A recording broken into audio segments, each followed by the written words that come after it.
జై శ్రీరామ్. అందరికీ నమస్కారం. వెల్కమ్ టు న్యూస్ అఖండ. నేను మీ కస్తూరి శ్రీధర్. మిత్రులారా, నేపాల్ రాజకీయాల గురించి తెలుసుకోవాలంటే మనం ముందుగా కేపీ ఓలీ గురించి తెలుసుకోవాలా. ఈ కేపీ శర్మ ఓలీ నేపాల్ రాజకీయాల్లో అత్యంత ప్రభావవంతమైన అలాగే వివాదాస్పద నాయకుల్లో ఒకడన్నమాట. ఆయన నేపాల్కు మూడు సార్లు ప్రధానమంత్రిగా సేవలైతే అందించాడు. 2015లో నేపాల్ కొత్త రాజ్యాంగాన్ని ఆమోదించిన తర్వాత ఎన్నికైనటువంటి మొదటి ప్రధాని ఈయన గారేనన్నమాట. సుభిక్షమైనటువంటి నేపాల్, సుఖీ నేపాల్ అనేటటువంటి నినాదంతో దేశాభివృద్ధికి మౌలిక సదుపాయాల కల్పనకు ప్రాధాన్యత ఇస్తానని చెప్పి నేపాల్ ప్రధాని పదవిని చేపట్టినాడు. అర్థమవుతుందా? కార్మికుల కోసం కొత్త చట్టాలు తీసుకొస్తానని, ప్రజలందరికీ కూడా ఉపాధి అవకాశాలు కల్పిస్తానని వాగ్దానం అయితే చేసినాడు. కానీ ఈ కేపీ ఓలీ అవేమీ కూడా చేసి చచ్చిందేమీ లే.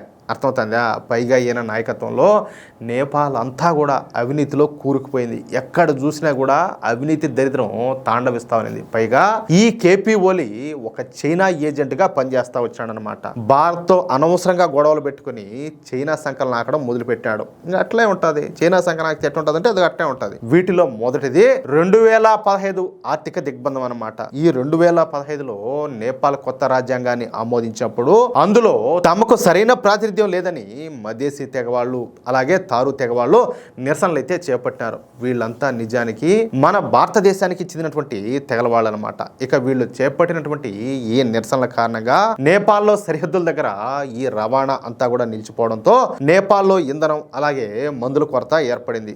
దీని వెనుక భారత హస్తం ఉందని, భారతదేశమే ఈ నిరసనలకు ఆజ్యం పోస్తానని చెప్పి అప్పటి నేపాల్ ప్రధానిగా ఉన్నటువంటి ఈ కేపీ ఓలీ పెద్ద ఎత్తున ప్రచారం చేశాడు. దీంతో మొదటిసారి భారత్ నేపాల్ దేశాల మధ్యన విభేదాలు అనేవి ఏర్పడినాయి. ఇకపోతే కొత్త రాజకీయ మ్యాప్ వివాదం, దీనినే మ్యాప్ డిస్ప్యూట్ అని చెప్పేసి అంటారనమాట. 2020లో భారత్ తన భూభాగంలో భాగంగా ఉన్నటువంటి ప్రాంతాలైన కాలాపాని, లిపులేకు అలాగే లింపియాదురా ప్రాంతాలను నేపాల్లో కలుపుతూ ఓలీ ప్రభుత్వం నేపాల్ అధికారిక మ్యాప్ అయితే తయారు చేయించాడు. చూడండి ఎంత డిక్కీ బలుపో. ప్రతి ఒక్కడు వాళ్ళ ఏదో పెద్ద గొప్పగా ఫీల్ అయిపోవడమే. ఆ కాలాపాని, లిపులేకు అలాగే ఆ లింపియాదురా ప్రాంతాలు తమగా చూపించే ప్రయత్నం అయితే చేశాడు. దీనికోసం రాజ్యాంగ సవరణ కూడా చేయడంతో భారత్తో సంబంధాలను మరింతగా దెబ్బతీసేసింది. ఇకపోతే ఓలీ తన ఎన్నికల ప్రచారంలో భారత వ్యతిరేక వ్యాఖ్యలను ఒక రాజకీయ అస్త్రంగా ఉపయోగించుకున్నాడు. భారత్ నేపాల్ అంతర్గత వ్యవహారాల్లో జోక్యం చేసుకుంటుందని ఆయన తరచుగా విమర్శలు చేస్తూ ఉన్నాడు. తద్వారా ఏంటంటే మళ్ళీ ఈ నేపాల్ ప్రజలను నమ్మించేందుకు తీవ్రంగా ప్రయత్నాలు అయితే చేశాడు. ఇకపోతే శాంతి అలాగే స్నేహ ఒప్పందం, దీనిని 1950 ట్రీటీ అంటారనమాట. 1950లో కుదిరినటువంటి భారత్ నేపాల్ శాంతి ఒప్పందం అలాగే ఈ స్నేహ ఒప్పందం నేపాల్కు అసమానంగా ఉందని దానిని సమీక్షించాలని చెప్పేసి ఈ ఓలీ అయితే పట్టుబట్టాడు. అంతేకాకుండా దానికోసం ఏర్పాటు చేసినటువంటి ఎమినెంట్ పర్సన్స్ గ్రూప్ నివేదికను ఆమోదించాలని చెప్పేసి ఆయన మన భారతదేశాన్ని డిమాండ్ చేశాడు. నేపాల్ మాజీ ప్రధాని కేపీ శర్మ ఓలీ తన పదవీ కాలంలో చైనాతో సంబంధాలను బలోపేతం చేసుకోవడానికి అత్యంత ఎక్కువ ప్రాధాన్యత అయితే ఇచ్చాడనమాట. చూడండి, అంటే వాళ్ళతో ఎంత డెప్త్ గా పోతా ఉంటే మనకు అంత దూరం జరిగే ప్రయత్నాలు అయితే చేశాడు. దీనిని రాజకీయ విశ్లేషకులు భారత్ పైన ఆధారపడడాన్ని తగ్గించుకునేటటువంటి చైనా కార్డు వ్యూహంగా అభివర్ణిస్తారనమాట. అర్థమవుతుందా? 2024 డిసెంబర్లో ప్రధానిగా బాధ్యతలు చేపట్టిన తర్వాత ఓలీ తన తొలి విదేశీ పర్యటన కోసం భారత్ కు బదులుగా చైనానే ఎంచుకున్నాడనమాట. అసలు ఈ పాపం అంతా ఎవరిదో తెలిసిన, ఒకప్పట్లో ఈ నేపాల్ను మన భారతదేశంలో కలుపుకోమని చెప్పేసి నేపాల్ వాళ్ళు అడిగితే అప్పుడు ఎవరా మన ప్రధానిగా ఉన్నటువంటి ఈయన నెహ్రూ గారే మాకు అవసరం లేదండి అంట. ఇప్పుడు చూడండి, అంటే కోరి తెచ్చుకున్నట్టున్నది ఒక శత్రువును. అంతేనా కాదా? అదే గనక ఆ రోజు ఈ నేపాల్ మన దేశంలో విలీనం అయిపోయింటే ఎట్లుండా అది ఇంకొక లెవెల్లో నిండు. కొంచెమైనా బుద్ధి ఎందుకులే.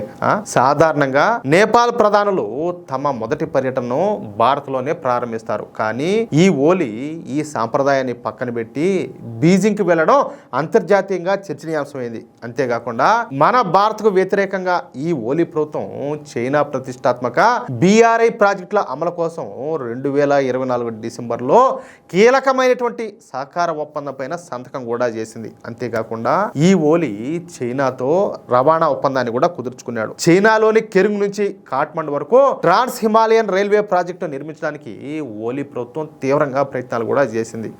కానీ అదైతే సాధ్యపడలా. దీంతో నేపాల్లో జెన్జెడ్ ఉద్యమం అనేది ప్రారంభమైంది. బహుశా దీని గురించి మీరు కూడా వినే ఉంటారు. నేపాల్లో 2025 సెప్టెంబర్లో జరిగినటువంటి జెన్జెడ్ ఉద్యమం ఆ దేశ రాజకీయ చరిత్రలో ఒక కీలకమైనటువంటి మలుపు అన్నమాట. యువత నేతృత్వంలో జరిగినటువంటి ఈ భారీ నిరసనలు అప్పటి ప్రధాని కేపీ శర్మ ఓలీ ప్రభుత్వాన్ని గద్దె దించడమే కాకుండా దేశ రాజకీయ ముఖ చిత్రాన్ని మార్చి పడేసినాయి. వ్యవస్థాగతమైనటువంటి అవినీతి, రాజకీయ నాయకుల విలాసవంతమైనటువంటి జీవనశైలి, అలాగే నిరుద్యోగ సమస్యలపైన జెన్జెడ్ తరానికి చెందినటువంటి విద్యార్థులు, యువత అందరూ కూడా రోడ్ల మీదకి వచ్చారు. శాంతియుతంగా మొదలైనటువంటి ఈ నిరసనలపైన పోలీసులు జరిపినటువంటి కాల్పుల్లో దాదాపు 19 మంది యువకులు మరణించడం ఉద్యమాన్ని మరింత ఉధృతం చేసింది. ఇక ఈ నిరసనలన్నీ కూడా ఉధృతం కావడంతో 2025 సెప్టెంబర్ 9న ప్రధాని కేపీ శర్మ ఓలీ తన పదవికి రాజీనామా చేసి దేశం వదిలిపెట్టి పారిపోయినాడు. ఎవరు? ఈ చైనా ఏజెంట్. ఆ తరువాత జరిగినటువంటి ఎన్నికల్లో